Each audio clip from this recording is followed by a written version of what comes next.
Hi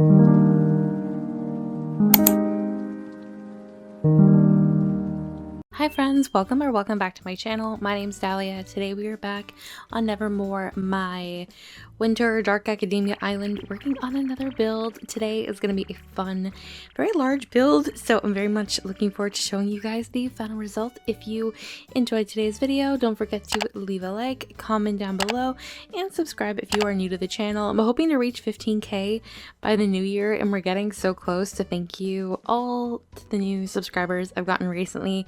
I appreciate your support so much. So let's head over to the area we're going to be working on and get started because we have a lot of work to do. This ended up being a larger build than anticipated, which is fine. It's totally fine. So in my last build, we worked on my museum, and today we're going to be working on this area down here all the way to the bottom of my map. Please ignore all of the houses on my beaches. Hello, Rolled. How are you doing? But yeah, we're working on this area right here. And all the way over here, I think. I don't know. Large build, like I said, bigger than anticipated, which I'm trying to do smaller builds so I don't burn myself out. But I like to apparently just throw all my ideas out the window when I start working on builds.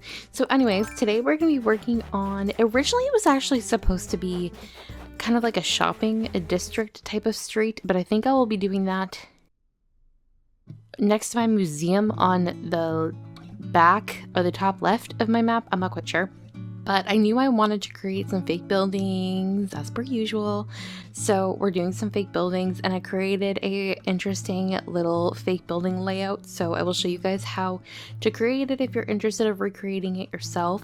But I did a 4x8 cliff on both sides of this area, so it's going to be 4 across, 8 in height, and this is going to act as my roof. And originally, like I said, this was going to be some shops that I was actually debating have you go into, so you can like walk into the buildings, but instead I did like some restaurants. I'm not going to say, like, I guess you can call them restaurants, they literally are restaurants. I did a pizza restaurant and a sushi place, so this is going to be like your little restaurant street kind of area. And I created some roofs because we're going to do some patio builds. So as opposed to originally doing like kind of like a walk-in type of area where you can kind of just walk through the door and then you have like a workable area where your character can like walk through, instead it's going to be a rooftop restaurant type of build. And originally I was going to have you have access to them, but I do eventually actually cut them off so you can't actually go up there. You shall not pass! I might change my mind in the future and add like a ladder of some kind that you can go up, but for right now I left it as is. But yeah, I created a fun little pizzeria and then a sushi restaurant. I did have some other ideas for restaurants, including like a bar or a cafe, even a ramen place. And I'm actually going to be creating all of those builds, but those are going to be separate videos. And I'm actually going to have those be like walkable, walk-in, accessible builds, unlike these ones. So look forward to that. So now I'm just placing the pathing. I broke up a lot of this footage just because it took me a while to figure out how I wanted the pathing to be placed. And if you haven't seen my previous video when I made my museum build, I did say I was going to be connecting this space with a kind of like pathway with this cobblestone street. And I realized as I was starting to put this area together that I didn't want to break up the cobblestone design I had already created in the last video. So instead I created a new one. And this one's really nice because it is kind of like a central square that leads upwards and then it diverges into 2 pathways. You'll see as I'm creating it, kind of like I did a, you know, little thing in the middle, and then the cobblestone kind of goes out to the left and the right. That just makes no fucking sense. And I really like the layout of this. I think it turned out really, really nice. And I like these kind of like geometric kind of shapes I'm making with my pathing. I did the same thing at my entrance for this island. And I think it gives it unique kind of like architecture and like... Fuck. Oh my. I don't know. I just think it looks really good. So now we're working on the top of the building. Now, once again, like I said, I do end up making this to be kind of like rooftop patio restaurants. But you easily, if you ever want to recreate something like this and you just want it to be just a regular roof, you can easily just use like gazebos or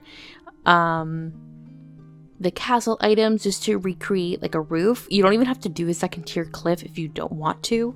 I personally just like to make it a little bit more complicated for myself. So, but she is being so difficult. That is what I did. And as you can see, I'm using the wide case display stands because originally this was going to be like shops. So I wanted there to be front store windows for the shops. Obviously this doesn't end up being a shop. This ends up being a walk-in restaurant. So instead of placing sellable items in the wide display stands, in the end I placed some pizza and sushi items just to kind of get the illusion that this is like a more, you know, restaurant-y type of space. It's all an illusion. And another thing about the wide case display stands is that they do have the lights turned on. Like there is a light fixture in the display stand itself. So it's another form of lighting, which my island is going to be set in the evening or nighttime. So having any source of light other than just like my street lamps and stuff has been really, you know, something I'm trying to utilize. Now I am cutting off my street from the beach by adding some cedar trees, and then I'll be adding the iron and stone, what's it called? Iron and stone fencing. But I'm just posting the cedar trees here and then adding my fencing. Now, like I said, I wanted this to be a really pretty kind of walkable street section. So you'll see me adding street lamps and a center piece at the middle of the area when you're walking through. And then to complete the spots, because this is on the edge of my map, I will also be adding some cedar trees and shrubs just to fully, you know, kind of encase the place. I also have my pergola, or not my pergola, my peninsula right there. I don't know if I'll be decorating it. I think for right now I'll probably say no, but we'll see. Honestly, I can just easily block it off with fencing and stuff, and we'll just pretend like it's not there. But anyways, back to the build at hand. I'm recreating my little pizzeria now. I use the pizza margarita and the mushroom pizza as my two pizzas. We use the brick oven, which has the little pizza item inside, and then kind of just like a variation of a couple of other things just to make it look a little bit more authentic. I threw like a cutting board down. I threw down a flour bag, and just any item I could really think of other than just throwing down a bunch of pizzas to make it look as authentic as possible. This is something that is viewable from the street, so I wanted it to look nice. And I'm adding a bunch of tables and chairs as well to kind of complete this space. I also added that block of the cheese. I keep forgetting that that's an item that you can use in the game, but... Do you like cheese? Well, why, yes, I do. My favorite's Gouda. Honestly, I have cheese and flour. I think the only thing I'm missing to make an actual pizza would be like a tomato, which I could add a tomato if I wanted to, but I didn't today. Just to complete the space, I added a few more tables and chairs, like I said, and then this is it for the pizzeria. I kept it very simple and minimal, which I really, really like. And obviously, as you guys saw, I did add the plant partitions on either side of the top and the bottom of the building, to give it a little bit something more, you know.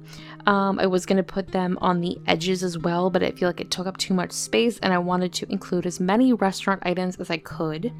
Now for the sushi restaurant, I did a very similar thing. I added the stove brick oven, so a different oven than the one I used in my previous restaurant, and then a bunch of sushi and bento boxes, a couple of live fish in some of their tanks, just to give more of an illusion of like an authentic sushi restaurant, I guess you could say. It's all an illusion. And then a couple of tables and chairs as well. And that's basically it. I kept it really, really simple. I actually even added some more counters just to fill in the space a little bit more, and then I got stuck. So of course I had to call the rescue operator. I've actually been using this to get to my entrance back to my house because you have to go through like half of my island to get back to my entrance to go to the airport. So it's been easier just to call rescue services. Please, God. Oh my God, you again? Give it a rest, buddy. Let me know if you're also someone who does that, because it's a quick little trip if you are like on the opposite end of your map and just don't feel like, you know, running through your entire island, especially as your island is starting to come together. So at the center of the area, I did put some evergreen ashes and some flower beds.